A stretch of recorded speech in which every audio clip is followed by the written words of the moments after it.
नमस्कार दोस्तों, अमृत horror talk में आपका स्वागत है। आज की कहानी कोई मनगढ़ंत किस्सा नहीं है। हिमाचल प्रदेश का एक गांव है वसंत काशी। ये वहां की एक सच्ची घटना है। हिमाचल को हम देवभूमि कहते हैं, लेकिन वसंत काशी के बुजुर्ग कहते हैं कि उस गांव के ऊपर वाले जंगलों में देवता नहीं, शैतान बसते हैं। वहां एक ऐसी शक्ति है जिसका नाम लेने से भी पहाड़ी लोग डरते हैं। ये घटना है सूरज की, एक ऐसा लड़का जिसे पैसों का नशा था।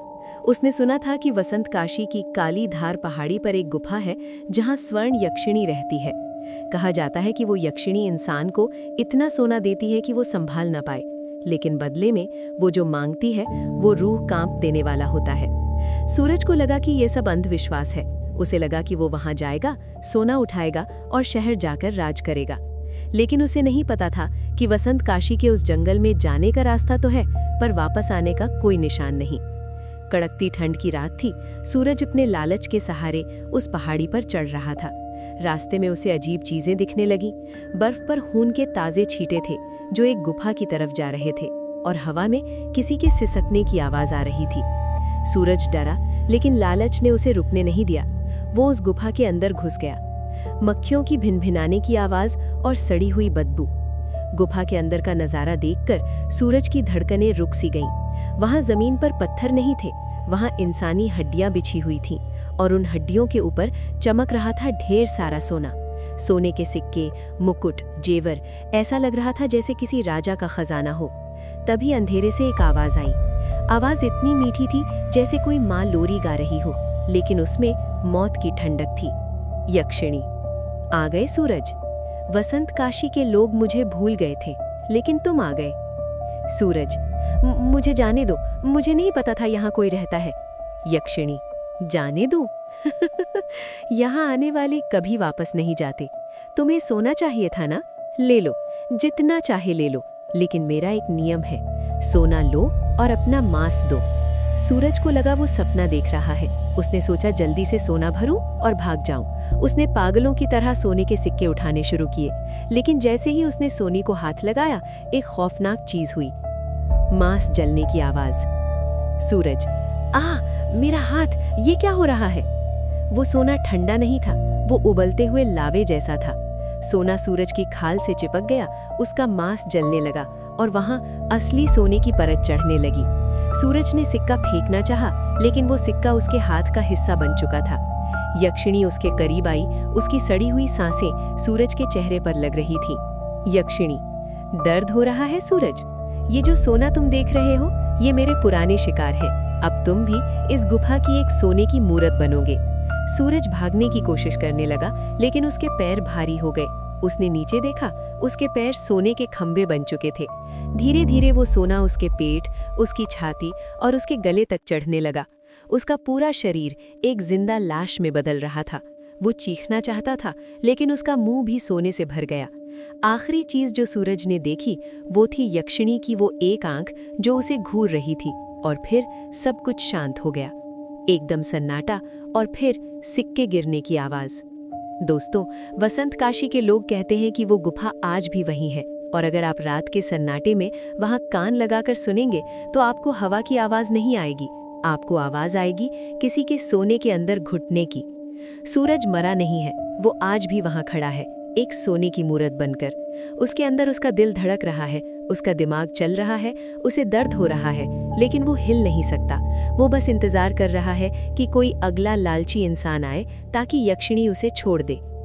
तो दोस्तों, ये थी वसंत काशी की वो सच्ची घटना जिसे याद करके आज भी वहां के लोग कांप उठते हैं। अगर आपको कभी आसान तरीके से अमीर बनने का लालच दे, तो सूरज की उस सोने की मूरत को याद कर लेना। आपको ये कहानी कैसी लगी? कमेंट में जरूर बताएं। क्या आप ऐसी जगह जाना चाहेंगे जहां मौत सोने के रूप में मिलती है? अमृत हॉरर टॉक को अभी सब्सक्राइब करें, क्योंकि डर का सिलसिला यहां कभी खत्म नहीं होता।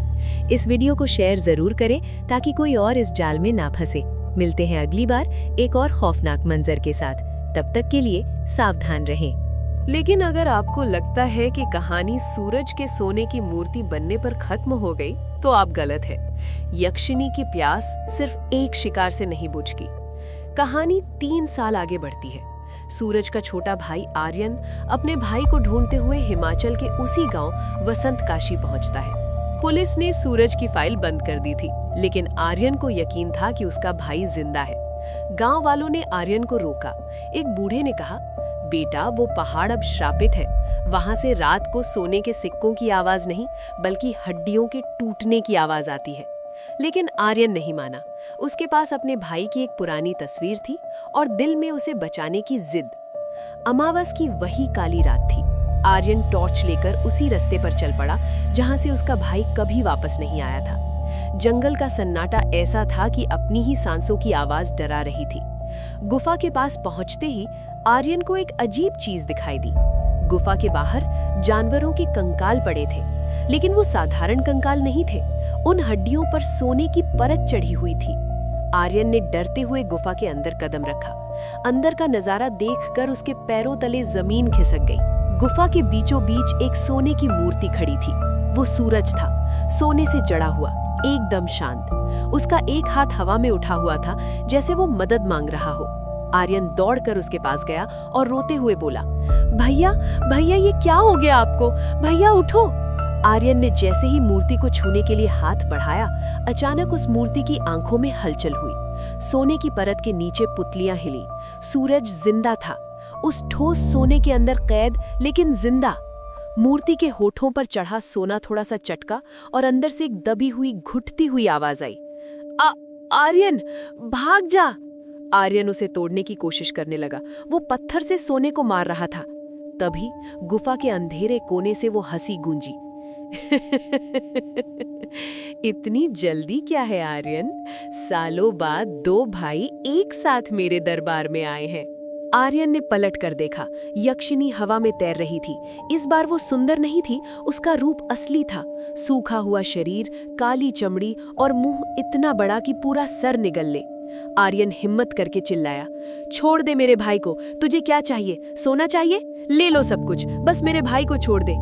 यक्षिनी बोली, मुझे सोना नहीं चाहिए, सोने की मालकिन हूं मैं। मुझे आत्मा चाहिए। ये नियम है आर्यन। इस गुफा से कोई जिंदा बाहर नहीं जा सकता जब तक कि उसकी जगह लेने के लिए कोई दूसरा ना आए। अगर तुम अपने भाई को बचाना चाहते हो तो तुम्हें उसकी जगह लेनी होगी। आर्यन सन्न रह गया। एक तरफ उसका भाई था जो 3 साल से उस सोने के नरक में जल रहा था, और दूसरी तरफ उसकी अपनी जिंदगी। उसने सूरज की तरफ देखा। सूरज की आंखों से खून के आंसू निकल रहे थे। तभी सूरज की आवाज आई, लेकिन इस बार आवाज में दर्द नहीं, लालच और पागलपन था। आर्यन, मुझे बचा ले आर्यन, दर्द बहुत हो रहा है, मेरी चमड़ी जल रही है। तू मेरी जगह ले ले आर्यन, तू छोटा है, तू सह लेगा, मुझे बाहर निकाल।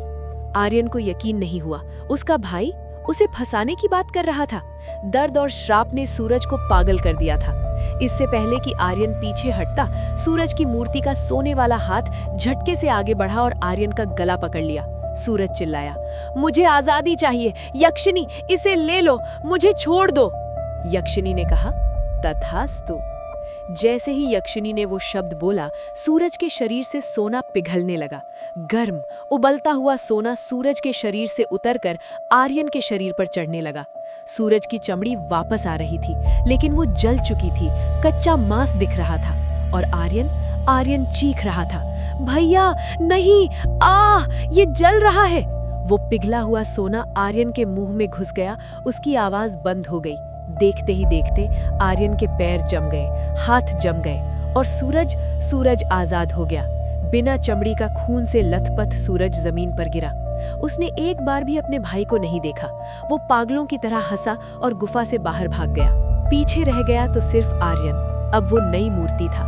उसकी आंखों में आंसू थे जो सोने के बन चुके थे। यक्षिनी उसके कान के पास आई और धीरे से बोली, अब इंतजार करो आर्यन, शायद कोई और तुम्हें बचाने आए। आज भी वसंत काशी के पागल खाने में एक मरीज है जिसके शरीर पर चमड़ी नहीं है। वो हर आने जाने वाले से बस एक ही बात कहता है, सोना मत छूना, वो गर्म है, वो बहुत गर्म है। तो दोस्तों, ये था लालच का अंत। सूरज आजाद होकर भी जिंदा लाश है और आर्यन उस गुफा के अंधेरे में हमेशा के लिए कैद। कैसी लगी आपको ये खौफनाक कहानी? क्या सूरज ने सही किया, अपनी जान बचाने के लिए भाई की बलि दे दी? कमेंट में अपनी राय जरूर दें। अमृत हॉरर टॉक को सब्सक्राइब करना ना भूलें, क्योंकि अगला शिकार कोई भी हो सकता है। जय हिंद।